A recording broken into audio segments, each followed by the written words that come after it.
Нуржан Шайлдабекованын сөзүнө мындай деп жооп берет элем. Ручной подсчет деп атат.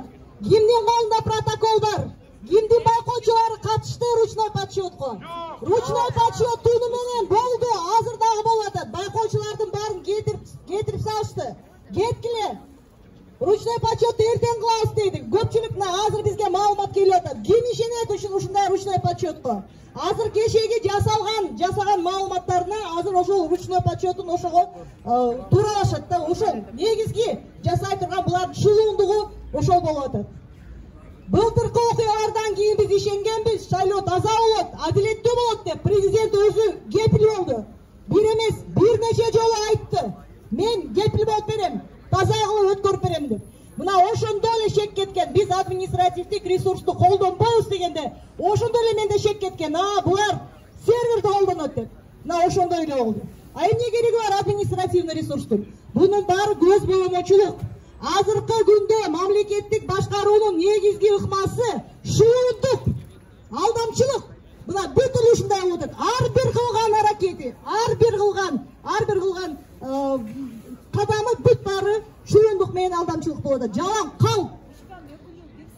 Анан эми мындай деп мыйзам боюнча карай турган болсок, туура шайлоону БШК алып барат.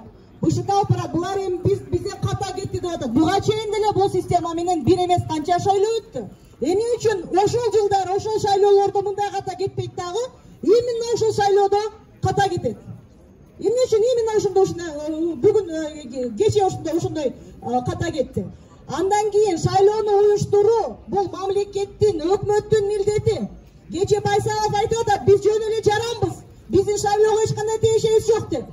Жөн эле жаран болсо анда президенти эмнеге кепилдик берет? Эмне үчүн биз уюштуруп атабыз деп айтат. Кече ошентип жоопкерчиликтен качуу аракетин көрүп атат булар. Президент жоопту. Конституция боюнча жоопкерчиликтин баарын президент алган. Коопсуздук, адам укугу, конституциянын сакталышы бүт президенттин мойнунда. Ошон үчүн президент отставкага кетиш керек. Былтыр революциядан кийин элдин ишеними менен келген президент. Мына бүгүн шайлоонун баарын былыгын чыгарып, баарын булгап атат. Кантип ишеним болот ушундай адамга? Коопсуздук бул система деген, шайлоо системасынын коопсуздугун УКМК камсыз кылат.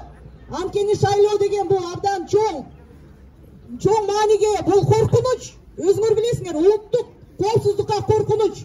Ошону камсыз кыла албай каяктагы күнөөсү жок адамдардын артынан ээрчип ошолорду камап жүрөт. УКМКнын жетекчиси Камчыбек Ташиев отставкага кетиш керек. Коопсуздук маселесин чече албаса, аны камсыз кыла албаса. Ушундай талаптарды коюшубуз керек. Жаңы эле Шайлдабековага асылып бербей. Шайлдабекова булардын буйругун аткарып аткандыр да.